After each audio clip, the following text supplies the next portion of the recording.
Hi, I'm Stephanie, and this is Texas Peach Knits.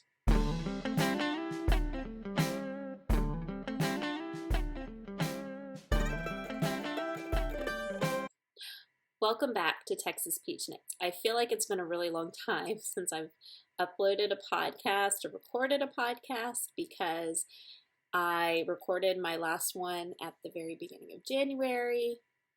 And January felt like a long month. I don't know about you if January felt like a long month. But today I have a lot of things to share with you.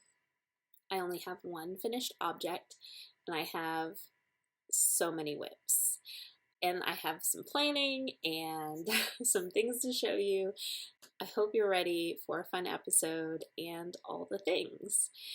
I will share some life updates at the end of this episode. If you follow me on Instagram, you know that we just went through the ice storm that hit North Texas, and I will share some ice storm stories with you. We're fine. We survived, but it's just, kind of fun to share. So thank you for watching. You can follow me on Instagram as Texas Peach Knits, or email me if you have any questions at texaspeachknits@gmail.com. I'm always happy to hear from everyone that is watching, because one of the main reasons I started doing this podcast is because I enjoy watching podcasts and being a part of that community, and I'm trying to give back a little bit by putting a little more out there so everyone has all kinds of inspiration. So today it is a balmy 45 degrees outside. It's supposed to get up into the upper 50s, which is great. But I thought, since it's been so cold this past week with the ice storm, that I would wear the sweater that I never wear. So what am I wearing today? The sweater that I never wear. And I will probably continue to not wear it because I'm already quite warm. But this is actually I think it was the first sweater I knit for myself. The pattern is Leaflet by Cecily, Glowick, MacDonald, and it is a free pattern from the Knitty magazine. I'm not sure which year it was in, but I actually knit this in 2011, so it would have had to have been 2011 or earlier. So it still looks great because I don't wear it, which is sad, but it's knit out of Berroco Peruvia, which has an alpaca content, and it's very it's funny because it feels smooth, but it's also very thick and woolly feeling. And the pattern in Knitty had short sleeves. I had enough. I wanted to use all the yarn that I had bought, so I put long sleeves on it, but they're actually like bracelet length, which is good. I like that. The main reason I don't wear it is because it's way too warm for Texas, and number two, I think I picked the wrong yarn, and I talked about this before, but it's just so woolly. I feel like a grizzly bear. I feel like a big brown bear when I wear it. So I'll try to stand up and show you the back, because the back has a leaf lace panel, which is really pretty. It's gonna be hard for me to be able to tell that I'm showing it, so I might have to cut in and out and figure that out. But I do still like the pattern. I might knit it again. The fit is good. It's just I chose the wrong yarn. So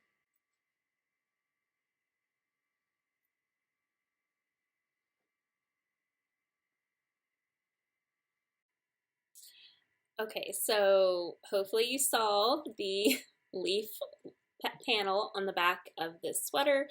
Like I said, it's very pretty. I like it. I actually I was working for a CPA in a small town at the time, and there was a little yarn shop, and the ladies at the yarn shop kind of helped me pick a pattern and pick yarn, and it was all like what you dream making your first sweater is going to be like, except for then not wearing it for 10 years.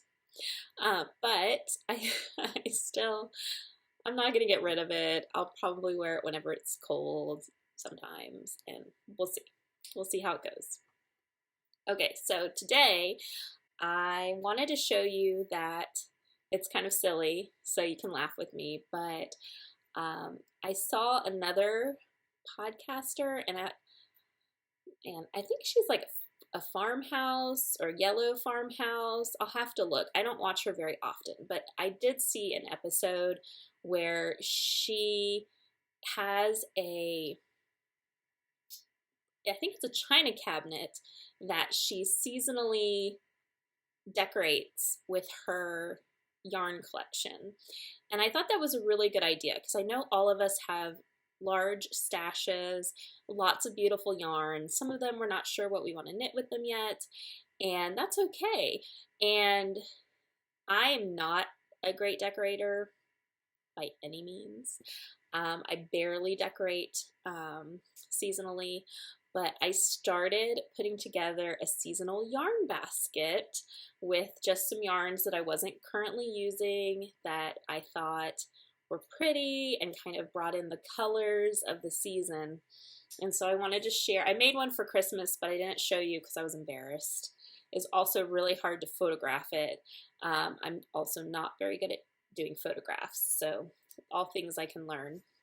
But so this is my Valentine's seasonal yarn basket. And this is a combination of yarns that I've had a long time, things that were purchases on trips and things, and then also yarns that I've been given as gifts that I haven't decided on a project yet. So I just went through my stash and I picked out all the pinks and the purples, and I do really like purple yarn. I like purples that kind of lean towards like red purples is what I gravitate toward. I was surprised I had a good amount of pink, and I actually, this is Cascade 220 pink. I actually have a big bag of this bright Cascade 220 pink that my sister-in-law found at one of her thrift stores. It was $1 a skein, and I think that's really cool, but I have no idea what I'm going to do with 6 or 7, and there might even be more bright pink Cascade 220. So if you have any pink projects that you think I should knit, let me know. So that's my seasonal yarn basket. So if you decorate with yarn, or if you think that's an interesting idea, or you think I'm insane, let me know in the comments. So now for my one finished object. It is something I showed you that I had found when digging through my yarn collection looking for another project, and it is this headband. So I have no idea what pattern this is. I think it's a relatively common headband pattern because I've seen this kind of like garter and cable pattern before on lots of people. I don't remember when I made it. It's made out of wool of the Andes, and I just think it's really cute. I ended up adding, so when I found it, it was just like the straight rectangle piece, and it wasn't quite long enough to like go around. I have a big head and big hair, so I added triangular sections for putting it together, and I put a button on it, and I put buttonholes on one side so I could make it different tightnesses. I'm not going to show you because if I take it off, I will never get it back on again, and my hair will go crazy. But here you go. There's my one finished object, and it took me one little evening after dinner to finish it, so that's good. So I have a big pile of works in progress. I put together my Make 9 boards, which I showed on my bonus 2022 wrap-up episode. So if you're interested in seeing what things I have planned for the year, you can go watch that. But this month I was really focusing on things I had already started. So like works in progress, do as much on them as I possibly could. And the first thing I did was part of Anna's Knit Club the Daily Dedication 2023, where you listen to the Bible and knit on something for a certain amount of time. And I had decided with my husband that we wanted to listen to Father Mike, who has his Bible in the Year podcast, because we had never listened to it before. And I was going to knit on my oldest work in progress, which is the Rocio sweater by Joji Locatelli. And I said, my goal is to work on it 1 minute a day. So I didn't always work on it at the same time as we listened to the Bible podcast, but I did try to work on, like, at least pick it up. Like, I knew if I pick it up, I will do something. I will do something on it for some amount of time before I get interrupted. And I actually got quite a bit done. So I'm going to show you. So this is the back. It's reverse stockinette on either side of a lace panel. And I have strings going across because I didn't cut all my strings. It's kind of hard to, that might be better. So it has this lace panel down the back of the sweater, kind of like the leaf sweater, and reverse stockinette on either side of the lace panel. This is the oddest construction of a sweater I have ever knit. And it is a pay-for pattern, so I won't tell you too much, but you basically knit the back panel to the underarms, and then you pick up the straps and knit the other direction. So then you flip it around and you knit the straps down, and once you get to the underarms, you connect them, and then you basically work across the front of the chest back and forth. So definitely a pattern that I needed to be sitting in a quiet room, using my mind, and not a travel project at all, especially since the yarn is lace weight and the lace pattern is somewhat complicated because it's lace on both sides, so I can't memorize it. And I got quite a bit done because when I started, I only had between this part, like here, across the top of the back, down to here. So I had about 8 inches done, and I've done a couple more inches down the back, plus all the front areas. So I'm pretty happy with that. I'm interested to see if the fit works out. I haven't tried it on at all yet. I think I could, but I've been scared to like take it, like put it on an extra needle or figure out how to try it on. So I'm just going to keep going. I'm kind of a little brain tired of it.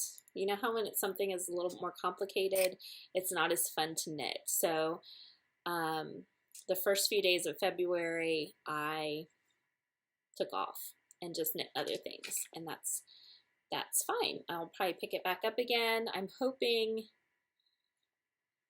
I mean, it would be nice to finish it this calendar year. I put it on my Make 9 board, but I'm not going to stress about it because I've been working on it for 10 years. I can work on it for another 10 years. So, okay. This yarn is the Madelintosh Prairie, which is a lace weight wool, single ply wool. And they no longer make it, and it's in the copper penny colorway, but I like this color, so. Okay, my Amy Herzog Acorn Trail sweater. This is a worsted weight sweater that I started in the fall. I'm using Knit Picks Wool of the Andes in the Brass Heather colorway. I have a theme. I felt like I was knitting all brown sweaters. So this is just normal Wool of the Andes. I had purchased this yarn quite a long time ago to make this sweater, and I thought I just got to make it. So I'm making it. So I finished the back. That's one underarm. other underarm. And the last time I showed this, I was here. So I had done a large portion of the just straight across back panel. And then I mostly did the underarms, a little bit more of that, and then the underarms, shaping, and the top. So, and it has this, I don't know if it's because of what row I ended on, but the cable kind of curled here. So I don't know if I cast off wrong. My plan is when I add the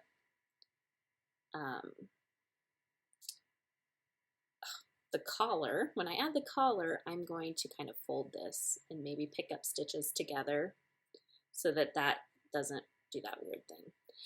And also, I'm interested.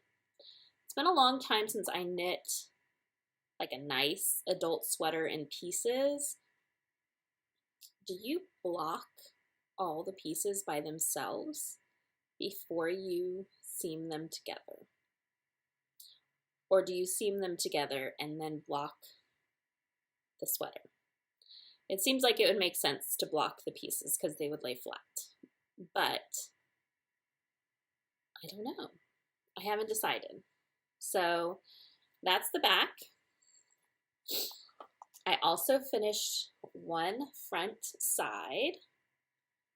Let me unroll it. They're all rolly, that's why I need to block them. See? And this is going to have a button band picked up as well. So one front panel, and then I have started the ribbing on the second front panel. Now this one has actually been quite a bit fun to knit, and the lace pattern I could memorize. If I stopped working on it for a few days, I would have to go back and look and just double check. But for the most part, I had it memorized, and I just needed the instructions for doing the shoulder armhole shaping. So I did take out the waist shaping. I just did a straight sweater because I don't know. I'm not a thin person. I don't have, and I also don't have like waist curves. So that's why we knit, because we can customize for ourselves. So we'll see how that turns out. I just didn't do any of the decreases or increases for the waist shaping, which made it a little easier to knit. So I am hoping to definitely finish this. It is on my work on it a lot right now list, if that's a thing. So then the third sweater that is on my Make 9 board. So this is the Norah Gaughan Flower Child shirt. It's a t-shirt. This is for my 11-year-old daughter. And I'm working on this slowly because I don't love working with the yarn. So I'm trying to finish a little bit at a time and have it done before summer. That's my goal, because she'll wear it in the summer. So I have finished the front bottom piece because this is a modular construction. This might be another reason I don't love it, is because it's an odd construction, but I have the flower cable. And then I finished one, this is this side, and this is half the sleeve. So the way it is you like knit the triangles, and there'll be another triangle on this top part that makes the other half of the sleeve. So this is, and I won't share too much, this is Louisa Harding Jasmine in the color number 3. And I thought I only had 2 balls of this left. I still have 1, 2, 3 panels for the front to do and the seaming. So I was beginning to be worried that I wasn't going to have enough yarn. But then when I was loading up my stuff today to come talk to you guys, guess what? This is the one I'm working in, so I've already opened that one, and I have 2 other full skeins. So I'm going to be good. It's going to be great. So goal for that one, work on it a little bit at a time, force myself to do it, and finish it before summer. So hopefully before May. Okay. This is the last sweater that I had on my Make 9 board. This is the sweater that I was looking for when I dug up this headband. And this is the Hamra sweater. I had started this for my daughter. I don't know which daughter. I could probably look at what year I started it and be able to tell. But it is just a top-down raglan with this cute neck detail. The last time I showed it, I was here and knit this much. So I'm really happy with that. This is for my niece. Her birthday is in August. So ideally I could finish it for August. And if I don't, I'll knit it for Christmas. And my sister also has a son. So I might try to knit him a sweater for his birthday, or both of them sweaters for Christmas, so that it's kind of fair. Kind of fair this year. So, and this stitch marker, Amy of Noble Character Crafts sent with the yarn I won from the Make 9 Instagram boards last year. So that's really cute. So I've done a really good amount, and this one I actually have been keeping in this room. This is actually not a room in our house. I don't think I've really explained that. I have said that it's our school space, or we homeschool, but it's actually a shed. It's an outbuilding on our property, and it used to be I want to say it was a garden shed, but it's a one-car garage. So it had a concrete foundation, a ramp, a garage door. Actually, the garage door was here where the bookshelf is, and that door was there because there's steps, and so like this is the front. And 5 years ago we realized that our house was too little to contain our homeschool stuff and our life.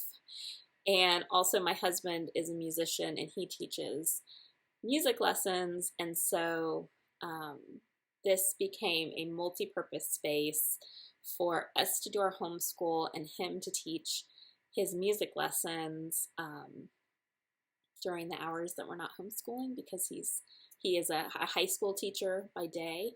But we renovated the whole thing one summer. We had tons of help from our community and our friends, and my husband did. I mean, he was out here every day the whole summer working, and I mean, the whole thing was gutted. We had to put in the ceiling, put in the light, put everything, and we installed a mini split air and heat so that it's air conditioned and heated, and it's lovely.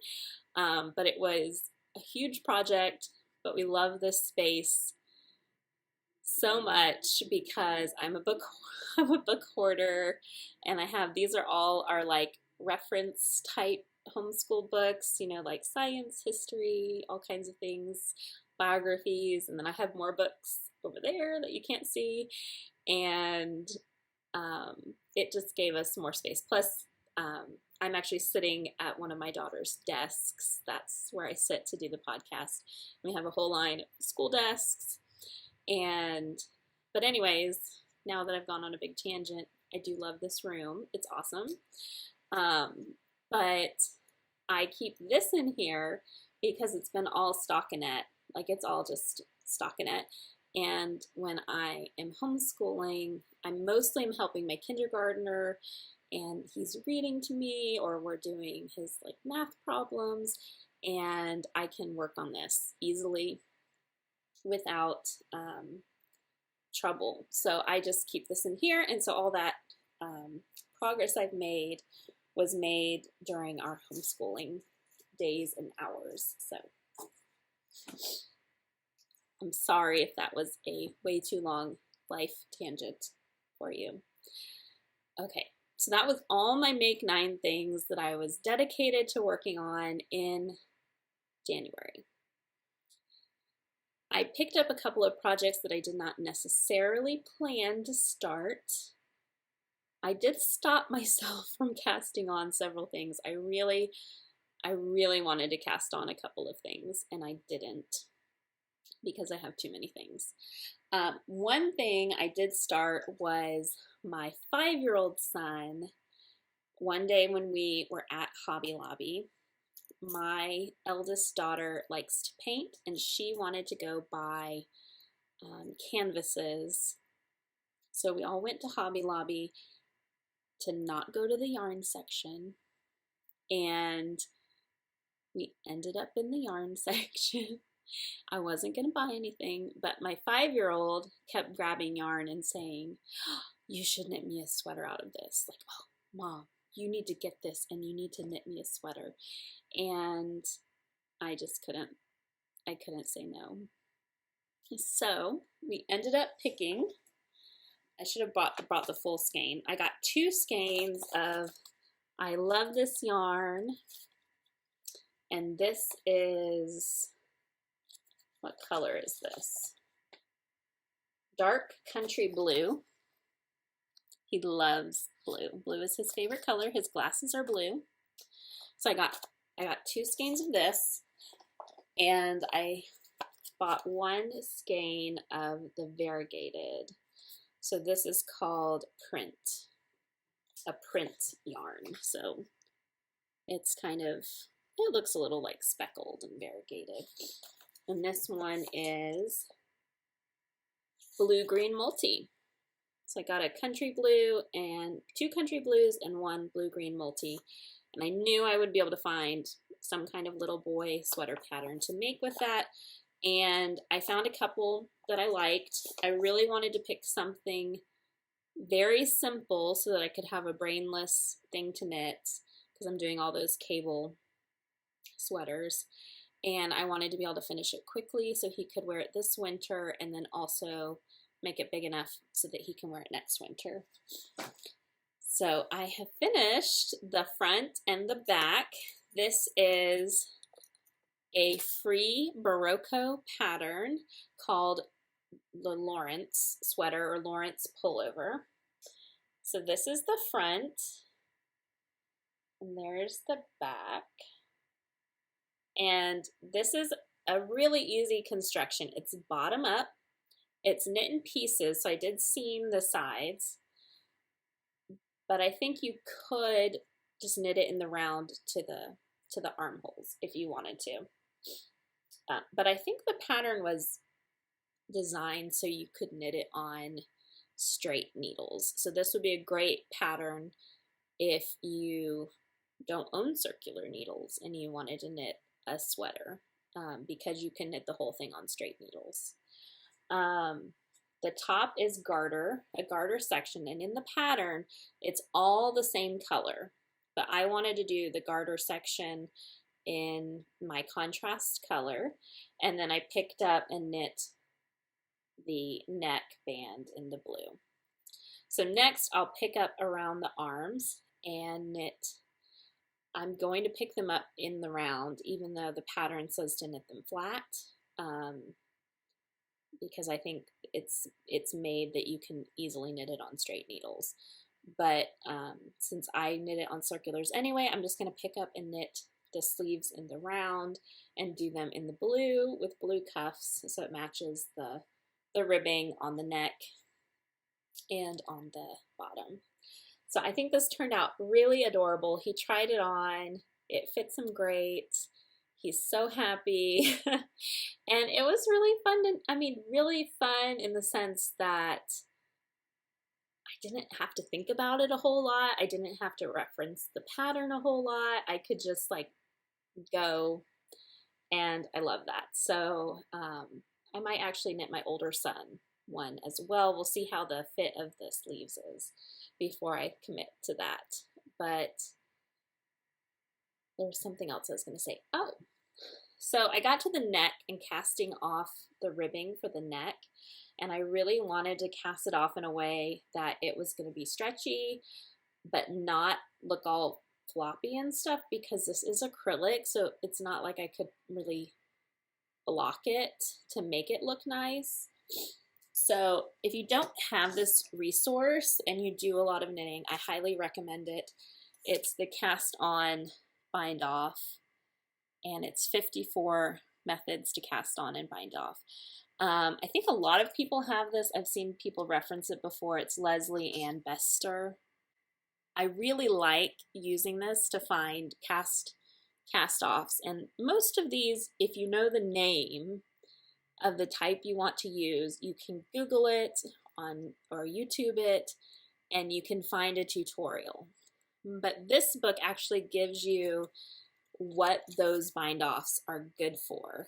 So it'll show you like the basic bind-offs, and then what parts of the sweater that bind-off is good for. And then I looked at the stretchy bind-off section.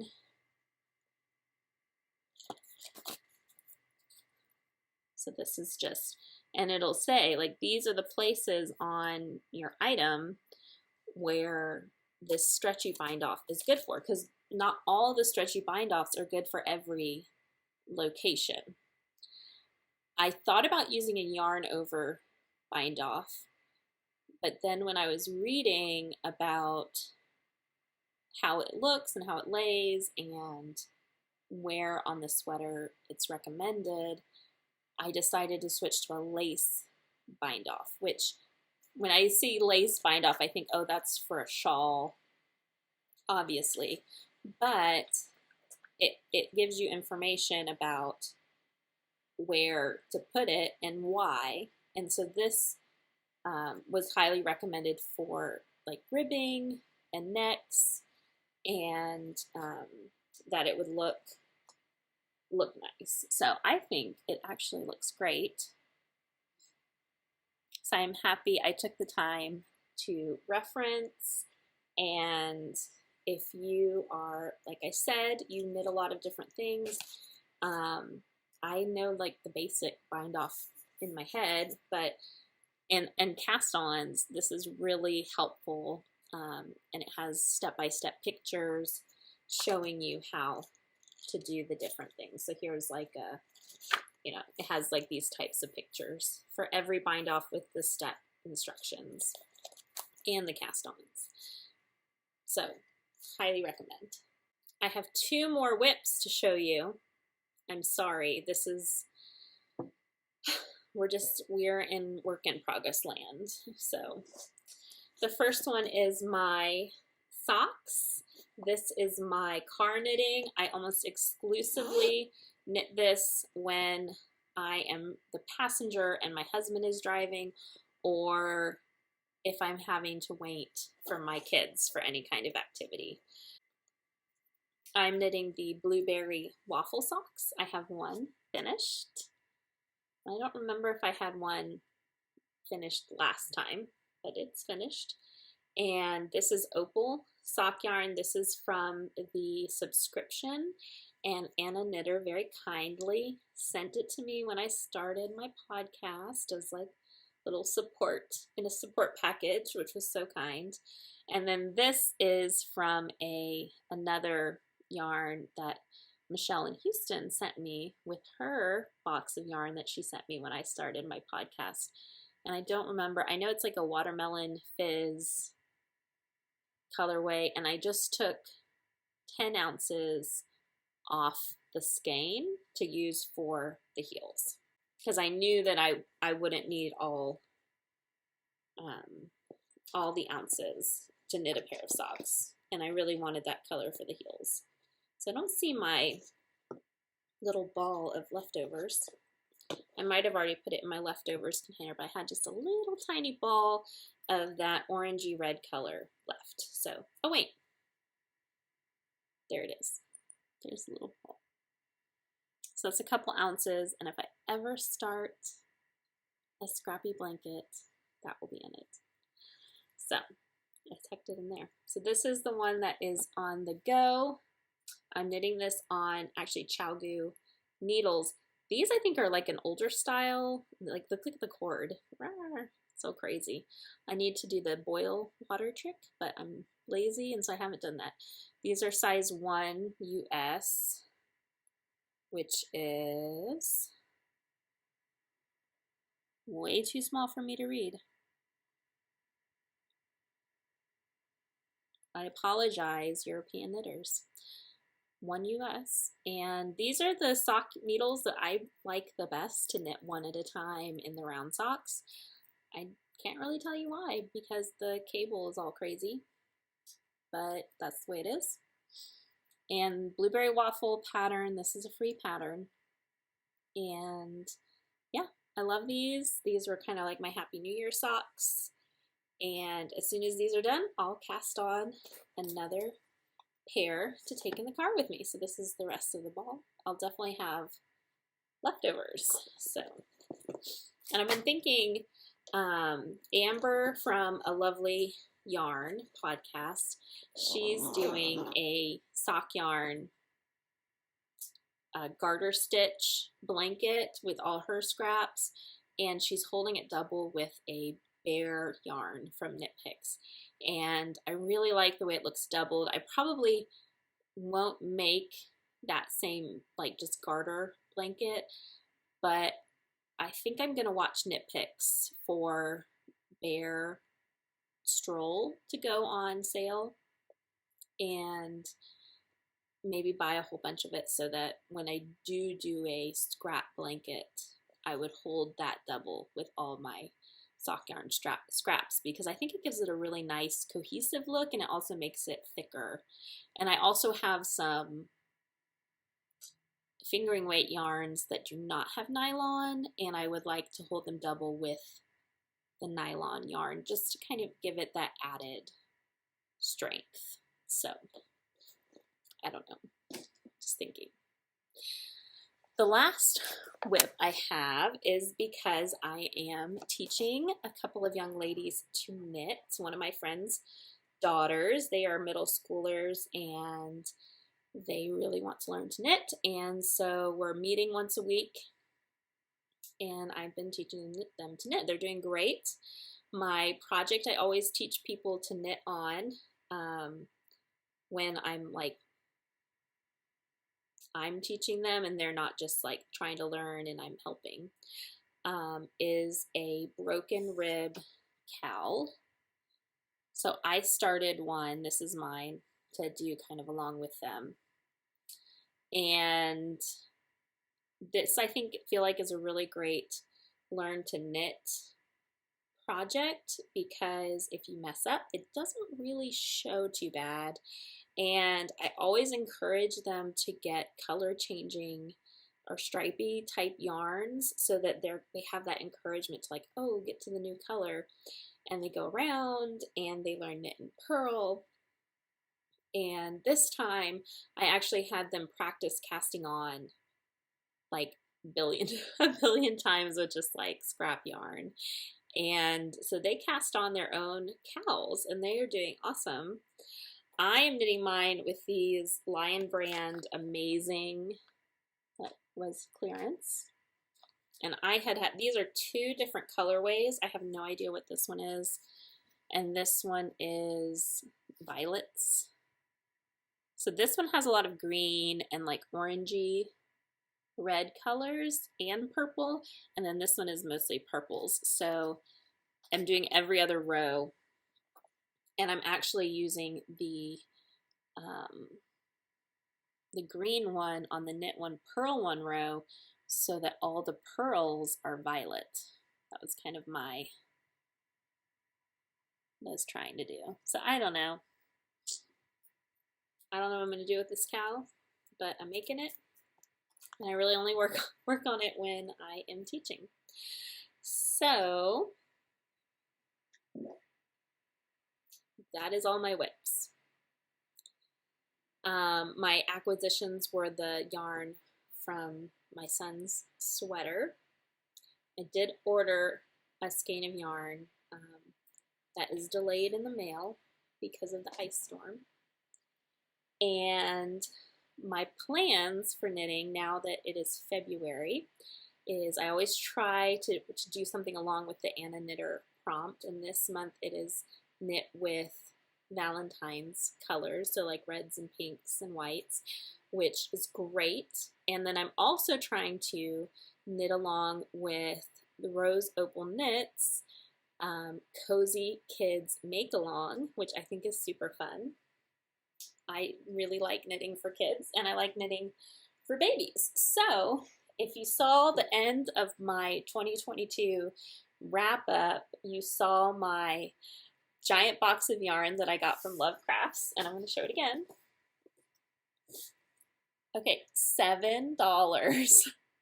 I am sorry, Love Crafts, if you did not mean to sell me this for $7, but you did. And it has like a weird little sock yarn scrap in there. Okay, so this is going to be all baby gifts for friends that are having babies, and I counted it up. I think I have 9 babies to knit for, plus ones I don't know about yet. So I'm going to add in boy colors from my stash, but I'm mainly going to be using these as the base colors. So this will go along with the Valentine's Make Along, because I'll knit the pink and white ones first, and with the Cozy Kids Make Along that Rose Opal Knits is doing. I'm planning to knit Spud and Chloe worsted weight socks. This is a free pattern. Also, the stacked Staghorn baby sweater. I think I'm going to do this all in cream. And in threes, which this is a pay for, so I'm going to try to cover it. So the in threes baby cardigan, I want to do it in pink and white. So in some of these, I'll knit multiples of them, and I'm going to knit different sizes because all the babies are going to be different ages. And we'll just see where all the cookies, where all the crumbs end up and who gets what, and I'm just not going to worry too much about it, and I'm just going to do the knitting. So that is my big to-do for February. So some of my things I've been working on are going to go kind of pause because they're not immediate, and I'm going to probably right after I finish this episode, I'm going to go crack open all that yarn and start knitting some things for the babies. I think that's all of that stuff. Oh, I look over here and I see my Frugal find. So this is now the Frugal find segment of the podcast. So this is kind of a funny Frugal find, and it might not seem like a find to you, and that's okay, but I really like to repurpose containers. So I'm going to show you some of my favorite containers that I have repurposed for knitting things. And the first one I'm going to show you is the Ovaltine jar. Do you remember Ovaltine? So when I was pregnant with my second daughter, I craved Ovaltine, and I don't know if it was the chocolate malt. It's like a chocolate malt drink mix that you add to milk, and it has they advertise it as having lots of vitamins in it. So maybe I was vitamin deficient, or maybe I just wanted the chocolate. But I drank a lot of Ovaltine 12 years ago when I was pregnant with my second daughter, and I reuse the little plastic containers that have really nice screw-on lids for supplies. So this one is buttons, and this one is mostly the buttons that you get with clothing. So there's a lot of like little Ziploc bags in there because they, you know, if you buy clothes, they give you an extra button. And I've never actually made use of an extra button on a clothing item, and I'm sure I probably forget which items came with extra buttons, but I have them just in case. So, and then I also use one that doesn't have a lid for my, are these 10-inch straight needles? So these are just like the normal straight needles. And the reason I keep these in a plastic jar is because my kids use these a lot and they get knocked over. So if I had them in a mason jar or something else, like, they would break. So I use that Ovaltine jar. And I have a third one. I think it has safety pins in it. The next kind of jar type thing that I have repurposed is this Wilton Sprinkles container. I don't know if you can read Wilton at the top, but this is a cake decorating, cake making company, and I bought these like special sprinkles one time for somebody's birthday, and I thought the jar was so adorable. So it has a nice screw-on lid, and it actually has the little sprinkle. I probably don't need this part, but I've left it on. But I just cleaned it out after we used the sprinkles, and I put my stitch markers. So this is just a nice little, you know, I keep the stitch markers that are not in my project bag. So not, you know, they're not in my like notions pouches. So these are just extra stitch markers. And the last repurposed container is probably the funniest of all. It was from Costco, and they sold a large box, and I don't know if they still do, they might, a really large box of Band-Aids, so, you know, like bandages for when you get boo-boos and stuff. And they came with this Band-Aid. It's actually a white giant Band-Aid container, so you could keep your Band-Aids in this box, but it just wasn't realistic for my kids. I don't know, it just didn't work. It's kind of hard to open, but you can see the lovely types of Band-Aids. It is the perfect size for double pointed needles. So this is where I keep all my double pointed needles. This is really hard to show. Can you see that? There we go. All the double pointed needles that are not currently in projects or being used, they just go in this little container. So the Band-Aid box, and it seals really good, so it's not going to spill all over the place. So that's my frugal find, and take it or leave it. All right, so life stuff. We had an ice storm, which is not surprising because we usually get one big storm a year or every couple of years.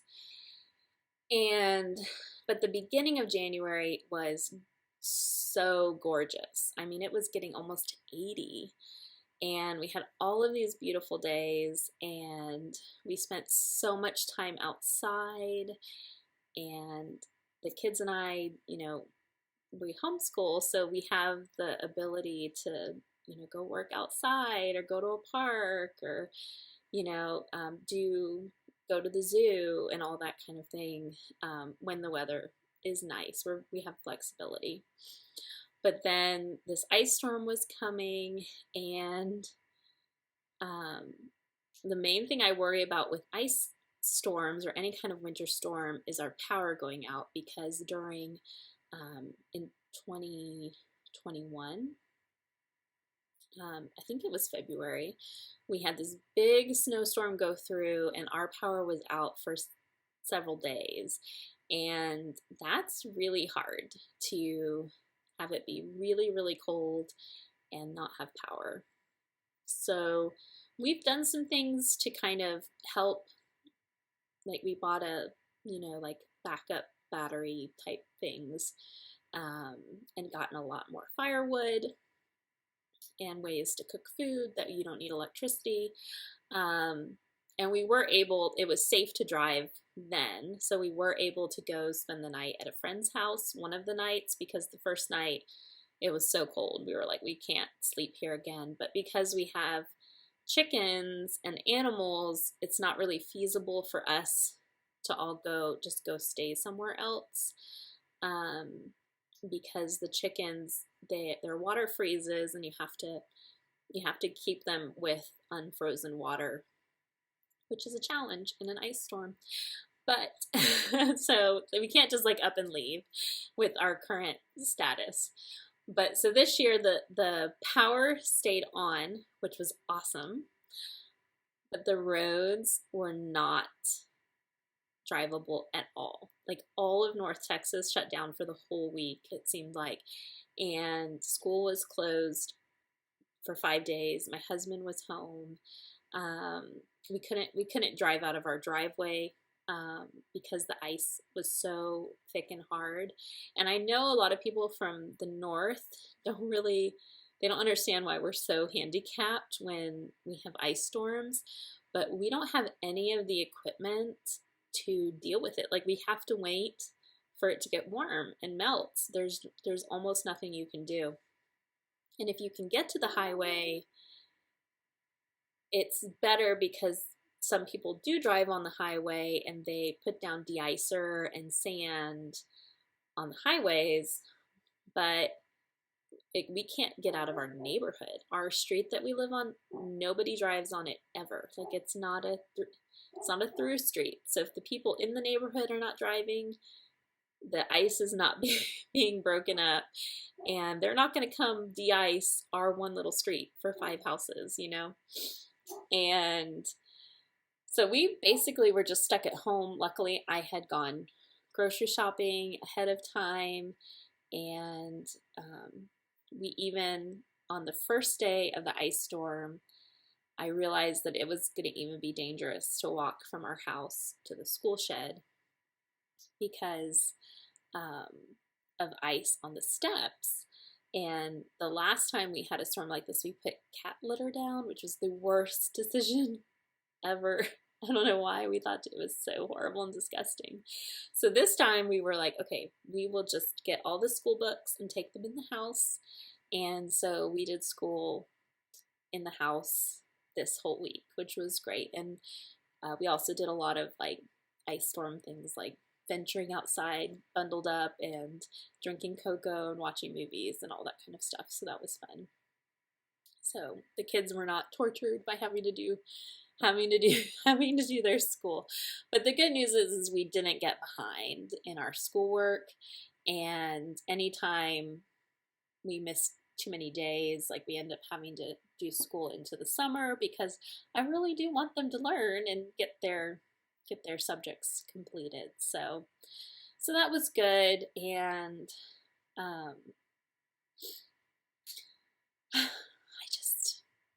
I'm glad it's over, and I'm glad our power didn't go out. And I hope anybody who watches this that was also in the storm, that you had similar situations where you just got to be cozy at home for the week. So, but everything thawed out yesterday. It's amazing how you go from being just like an ice skating rink. My kids were literally slipping and sliding on top of the grass because the ice was so thick. And our street that we live on was just solid ice. And there's no snow, so we couldn't build snowmen or do any kind of fun or make snow angels. We could like walk around and slip and slide. Luckily, nobody broke any arms. But then yesterday afternoon, it got up to 50, and it was all gone, just all melted. It's amazing. Just, it's like it had never even happened. So I hope you are all well. I hope you enjoyed this episode of Texas Peach Knits. I look forward to talking to you again. Thank you so much for watching. And if you like watching my channel, please like and subscribe. It really does help. I know everyone says that. And I look forward to talking to you again in March. Have a great month.